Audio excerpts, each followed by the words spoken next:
Dance എന്നൊക്കെ പറഞ്ഞാൽ അതേണ്ട ഇതാണ് മക്കളെ ഡാൻസ്. അതിലോട്ട് പോകുന്നതിന് മുന്നേ ആദ്യം നിങ്ങൾ ഇത് കാണും കേട്ടോ. രാവിലെ തന്നെ ഉറക്കം അടിച്ച് നമ്മുടെ ടെന്റ് ഹൗസിൽ ഇരുന്ന് ഒരു കട്ടൻ ചായ അങ്ങോട്ട് കുടിച്ചേ. പിന്നെ രാവിലെ തന്നെ കുളിച്ച് ഇഡലിയും സാമ്പാറും പിന്നെ ഇന്നലത്തെ ചിക്കനും കൂടെ കൂട്ടി ഒരു പിടി അങ്ങോട്ട് പിടിച്ചു കേട്ടോ. എന്നിട്ട് ഈ പെട്ടിയും കിടക്കെ നുള്ളി പറിക്കൊണ്ട് എങ്ങോട്ടാണെന്ന് വെച്ചാൽ നമ്മൾ വിതിരയിലെ വീട്ടിലേക്ക് പോവാണേ. ഇന്ന് പോയാൽ നാളെ തിരിച്ചു വരും. പക്ഷെ പോകുന്ന പോക്ക് കണ്ടാ തോന്നും ഇനി ഒരു മാസത്തേക്ക് ഇങ്ങോട്ട് തിരിച്ചു വരില്ലാന്ന്. പോകുന്ന വഴിക്ക് നമ്മുടെ സ്ഥിരം കടയിൽ ഇറങ്ങി ഒരു ചായ മാത്രം കുടിച്ചേ. ഞായറാഴ്ച ആയതുകൊണ്ട് പ്രത്യേകിച്ച് കടിയും വടിയൊന്നും ഇല്ലായിരുന്നു കേട്ടാ. അതുകൊണ്ടാണ് ചായ മാത്രം കുടിച്ചത്.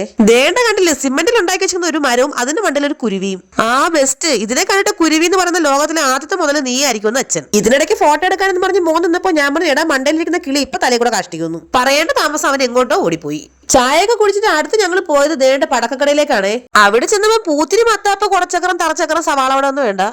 സവാള വടേ അത് ചായക്കടയിൽ നിന്ന് ഇറങ്ങിയപ്പോ ഓർമ്മ വന്നതാണേ. അങ്ങനെ അവിടെ ഇല്ലാത്ത ഒരു സാധനവും ഇല്ല കേട്ടാ.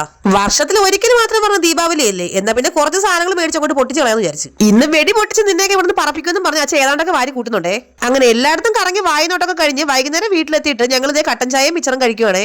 ദീപാവലിയായിട്ട് ഒന്നും നോക്കില്ല ഒരു തോക്ക് അങ്ങോട്ട് വാങ്ങിച്ചിട്ടുണ്ട് കേട്ടോ. ഇനി നെഗറ്റീവ് കമന്റ് പറയുന്ന എല്ലാവരും ഞാൻ അറഞ്ചം പറഞ്ഞ വെടിയേക്കൊന്നും പറഞ്ഞിട്ട് തോക്കെടുത്ത് 2 വെടി പൊട്ടിച്ചത് മാത്രമേ ഓർമ്മയുള്ളൂ കേട്ടോ. തോക്കിന്റെ സൊനാപ്പർ പൊട്ടി കയ്യിൽ വന്നേ. ഞാൻ അപ്പോഴേ പറഞ്ഞതാണ് എനിക്ക് ഒറ്റ വെടി വെക്കുന്ന തോക്ക് വേണ്ട, പറവറ വെടി വെക്കുന്ന തോക്ക് മതിയെന്ന്. രാത്രിയിൽ കഴിക്കാൻ വേണ്ടിട്ട് അമ്മ സാമ്പാറും പിന്നെ നല്ല ചൂട് ദോശ ഉണ്ടാക്കുന്നുണ്ട്. അമ്മ പാചകം ചെയ്തോണ്ടിരിക്കുമ്പോ അമ്മയുടെ അടുത്ത് പോയി ഇങ്ങനെ ഇരുന്നിട്ട് ഇടക്കിടയ്ക്ക് എന്തെങ്കിലുമൊക്കെ പറഞ്ഞോണ്ടിരിക്കാൻ ഒരു പ്രത്യേക സുഖമാണ് കേട്ടോ. ഇത് കേട്ടിട്ട് അമ്മ പറയാണ് നീ എനിക്കിട്ട് ഇളക്കാതെ ഇടക്കിടയ്ക്ക് ഒന്ന് സാമ്പാറിനും കൂടെ ഇളക്കി കൊടുക്കാൻ. അങ്ങനെ ഈ വർഷത്തെ നമ്മുടെ ദീപാവലി ആഘോഷം ഇവിടെ തുടങ്ങുവാണേ. ഞങ്ങളുടെ വീട്ടിൽ ഇങ്ങനെയുള്ള കാര്യങ്ങളിലെല്ലാം മേൽനോട്ടം വഹിക്കുന്നത് അച്ഛനാണേ.